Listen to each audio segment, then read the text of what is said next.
Isi surat wasiat Ayah Sawang untuk Siti Aisyah bukan soal warisan, Faisal Shah ungkap faktanya. Akhirnya terungkap isi surat wasiat Ayah Sawang kepada Siti Aisyah, ternyata bukan soal warisan. Viralnya kasus Siti Aisyah, TKW asal Karawang merawat anak majikan masih menjadi sorotan. Bahkan belakangan keluarga Sawang mulai muncul setelah kisah Siti Aisyah mendapat dukungan. Sayangnya, keluarga Sawang muncul dengan membawa berbagai tuduhan. Satu di antaranya datang dari kakak Sawang hingga rekan kerja Ayah Sawang yang menyebut Siti menerima uang Rp 1,5 M. Namun, Siti Aisyah membantahnya dan mengungkap bahwa dirinya menerima uang Rp 100 jutaan. Uang itu pun dipergunakan Siti untuk biaya dirinya pulang ke Indonesia bersama Sawang dan biaya perawatan hingga kebutuhan sehari-hari. Selain tuduhan soal uang, Siti juga dituding memanfaatkan Sawang untuk mendapatkan warisan. Soal tudingan tersebut, Siti Aisyah sempat mengungkap mempunyai bukti kuat soal tudingan alasan membawa pulang anak majikannya ke Indonesia. Hal itu lantaran Siti merasa mendapatkan amanat langsung dari Ayah Sawang, majikannya. Bahkan Siti mengaku amanat tersebut ditulis Ayah Sawang dengan cap resmi.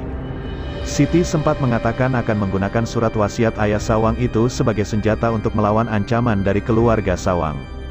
Meski begitu, ternyata isi surat wasiat Ayah Sawang tersebut faktanya bukan soal uang atau warisan. Diungkapkan oleh Faisal Shah, aktivis sosial sekaligus YouTuber yang pertama memviralkan Siti. Dikutip dari Tribun Trends, isi surat wasiat tersebut ternyata surat kuasa.